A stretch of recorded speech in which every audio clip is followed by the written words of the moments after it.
Hello friends, welcome to science new invention. आज हम लोग डिटर्मिनेंट के बारे में पढ़ेंगे। जैसा कि हम जानते हैं, हमारे पास दो इक्वेशन है, a1x plus b1y is equal to c1, a2x plus b2y is equal to c2। तो हम यहाँ देखते हैं कि मैट्रिक्स में हम पढ़ चुके हैं कि इसको हमको सॉल्व करने के लिए इस तरह से लिखना पड़ता है, a1 a2 b1 b2 इसका मैट्रिक्स। उसके बाद फिर वेरिएबल को लेते हैं x y, और उसके बाद फिर c1 और c2 को यहाँ पर इस तरह से। तो यहाँ हम देखते हैं कि जो यूनिक सॉल्यूशन के लिए, अद्वितीय हल के लिए हम कंडीशन लगाते थे a1 b2 minus b1 a2, ये हमारा यूनिक सॉल्यूशन के लिए कंडीशन रहता था। तो इसी से हम डिटर्मिनेंट बनाते हैं। जैसा कि हमारे पास इस तरह से मैट्रिक्स आ गया a1 a2 b1 b2, ये जो सिंबल होता है ये मैट्रिक्स का होता है, लेकिन इसका हमें डिटर्मिनेंट में चेंज करने के लिए a1 a2 और b1 b2 ये लेना पड़ता है। अब हम डिटर्मिनेंट के डिफिनेशन के बारे में जानेंगे।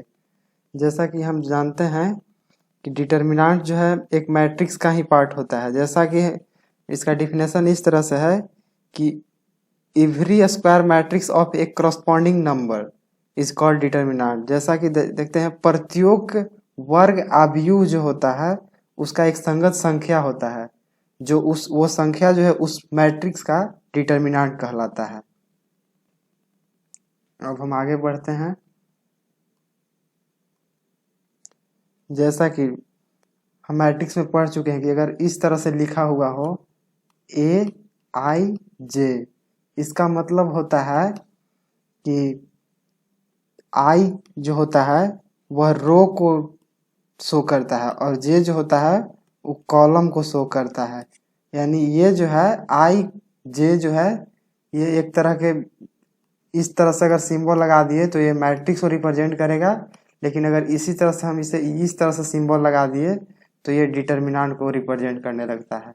डिटर्मिनेंट को रिप्रेजेंट करने का एक और तरीका है, जैसे कि डिटर्मिनेंट ऑफ ए को कहीं कहीं इस तरह से लिख देते हैं DET, date of A.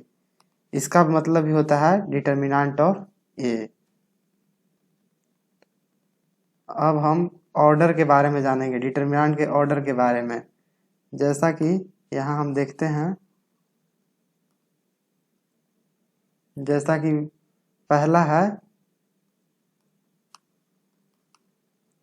First order यानी कि कोटि 1, ऑर्डर 1 जिसको कोटि हम बोलते हैं।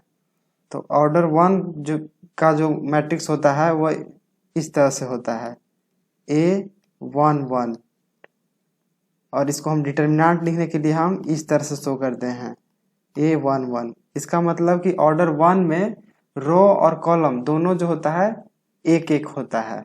और इसका मान लीजिए हमें वैल्यू निकालना है, जैसे कोई डिटर्मिनेंट दे दिया 2, तो इसका वैल्यू जो होता है 2 ही रहता है। जैसा कि जो अंदर में संख्या दिया हुआ रहता है उसी के बराबर उस डिटर्मिनेंट का वैल्यू हो जाता है। अब कोटि 2 में देखेंगे, कोटि 2 का जो मैट्रिक्स होता है वो इस तरह से होता है A1 A2 B1 B2। इसके अंदर जो है 2 क्रॉस 2 यानी कि 2 रो और 2 कॉलम है। रो हम इस तरफ वाले को कहते हैं, जैसे कि जो इस तरफ में जो जाता है वो रो कहलाता है। जैसे ये जो होगा ये रो रहता है, और ये जो होता है ये कॉलम होता है।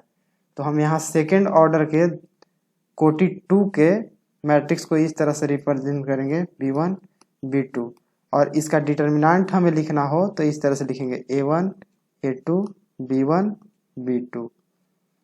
और हमें अगर इसका वैल्यू फाइंड करना हो तो हम इसके सीधे क्रॉस मल्टीप्लिकेशन करते हैं और उसका निगेटिव करते हैं। जैसे ये A1 हो गया और ये B2, ये दोनों को आपस में लेते हैं A1 B2, और उसके बाद बीच में माइनस का साइन देते हैं और ये दोनों को आपस में लेते हैं B1 A2 B1 A2। ये जो है कोटि 2 के डिटर्मिनेंट का वैल्यू हो गया। अब हम आगे बढ़ते हैं कोटि थर्ड के। कोटि थर्ड का जो डिटर्मिनेंट होता है वो इस तरह से होता है। पहले इसके मैट्रिक्स के बारे में जान लेंगे। कोटि थर्ड के मैट्रिक्स जो होता है A1 A2 A3, B1 B2 B3, C1 C2 C3। तो ये जो हुआ कोटि थर्ड के डिटर्मिनेंट मैट्रिक्स हो गया। और इसका डिटर्मिनेंट लिखने के लिए हम इस तरह से यूज करेंगे A1 A2 A3 B1 B2 B3 C1 C2 और C3। ये जो हो गया कोटि थर्ड का डिटर्मिनेंट हो गया। अब हम लोग आगे बढ़ते हैं। जैसा कि यहाँ देखते हैं कोटि थर्ड का डिटर्मिनेंट को हम कैसे फाइंड करेंगे। जैसा कि यहाँ देख रहे हैं A1 A2 A3 B1 B2 B3 C1 C2 C3। ये जो हुआ कोटि थर्ड का डिटर्मिनेंट हो गया। इसको हम इस तरह से लिखते हैं।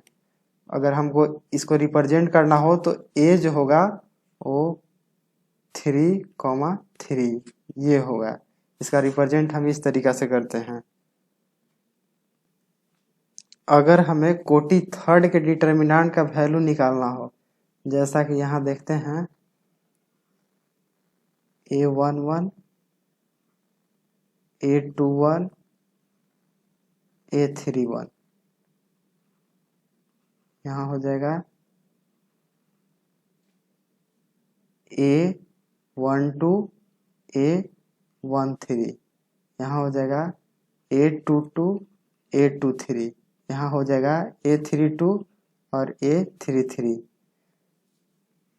ये डिटर्मिनेंट है थर्ड ऑर्डर का। तो यहाँ हम देखते हैं कि इसका हमें वैल्यू फाइंड करना हो तो हम इस तरह से लिखेंगे determinant of A is equal to, पहला इसको हम ले लेंगे। हम जिस यहाँ पर अंक को लेते हैं उसका रो और कॉलम ये दोनों को छोड़ देते हैं।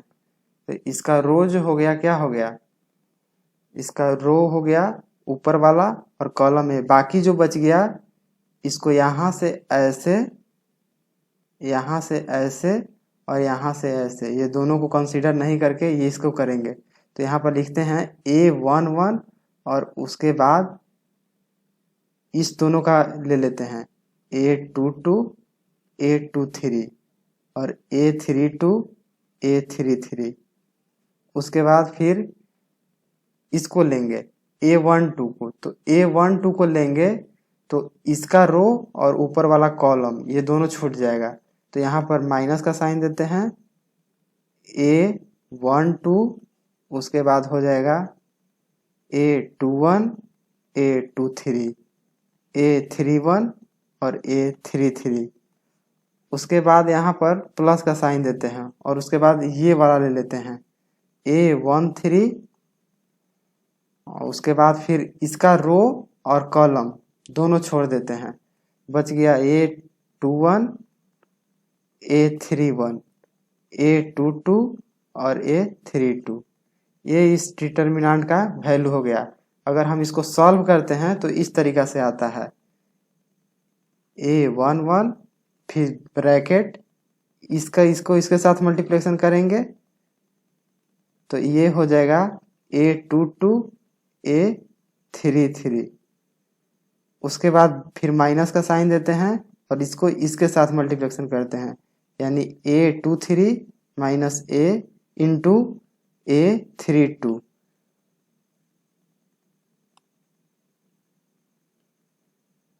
ये हो जाएगा A32।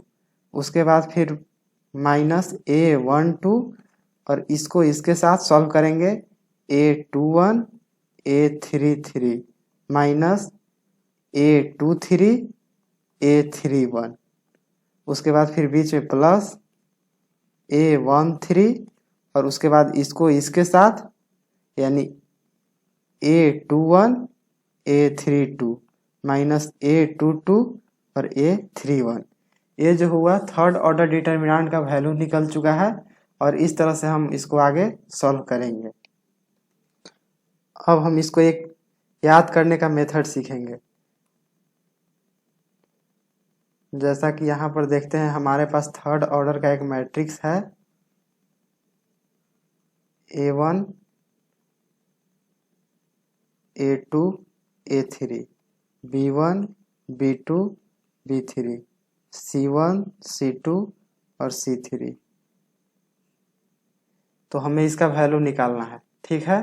तो हम ये वाला ले लेंगे A1, उसके बाद इसका रो और इसका कॉलम, रो ऊपर वाला, ये जो हुआ इसका रो जो ऊपर वाला हुआ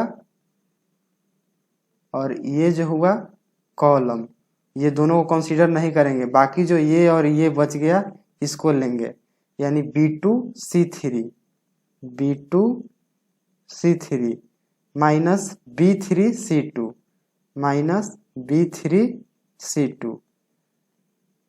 अब यहाँ पर देखेंगे, अब इसका पूरा हो गया, अब इसको ले लेंगे, अब इस A2 को ले लेंगे, तो माइनस A2, उसी तरह से इसका ऊपर वाला रो और ये मिडिल वाला, ये दोनों छोड़ देंगे, तो ये हो जाएगा B1 C3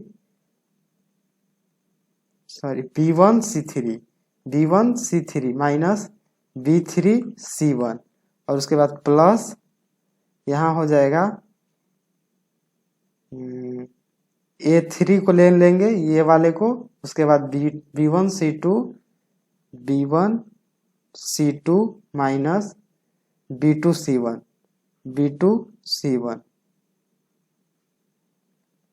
तो यहाँ पर हम देखते हैं इस तरह से कि A1 B2 C3 minus B3 C2 minus A2 B1 C3 minus B3 C1 plus A3 B1 C2 minus B2 C1। ये हो गया। तो इसको याद करने का मेथड ये है कि हम ब्रैकेट वाला जितना भी लेते हैं वो सारा निगेटिव में रहता है, लेकिन यहाँ जो चलता है पहला वाला प्लस, फिर दूसरा वाला माइनस और फिर तीसरा वाला प्लस, यानी अगर 4 रहेगा तो प्लस माइनस इस तरह से चलेगा। यानी कि हम यहाँ देखते हैं कि इस तरह से इसका हम वैल्यू फाइंड कर सकते हैं।